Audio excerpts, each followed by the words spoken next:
DJ राजकुमार Dhurve. DJ राजकुमार Dhurve.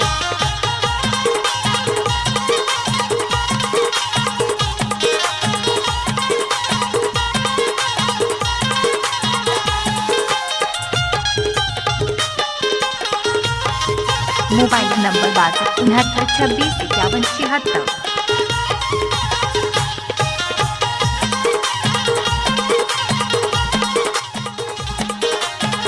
Mobile number 62 69 26 51 76।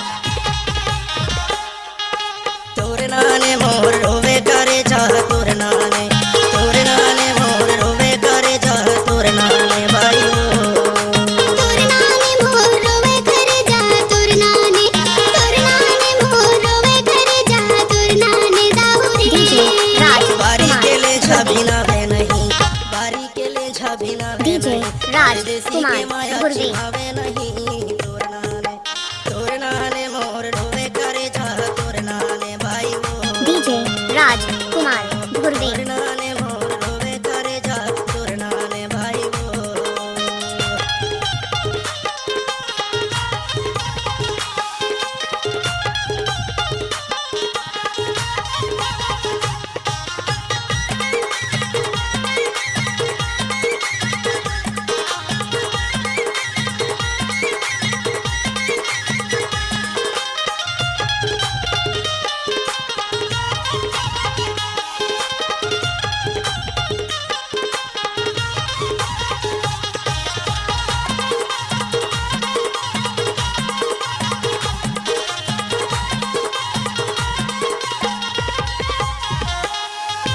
गदरा ऊपर मा फरे लाली जाम गदरा ऊपर मा फरे लाली जाम तोरे कारण वो बाई हो गए हो बदनाम तोरे कारण वो बाई हो गए हो बदनाम तोरे नाने मोर रोवे करे जा तोरे नाने भाई वो तोरे नाने मोर रोवे करे जा तोरे नाने भाई वो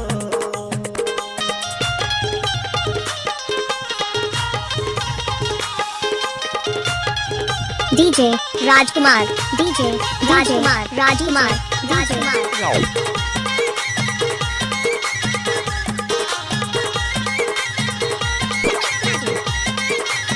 डीजे राजकुमार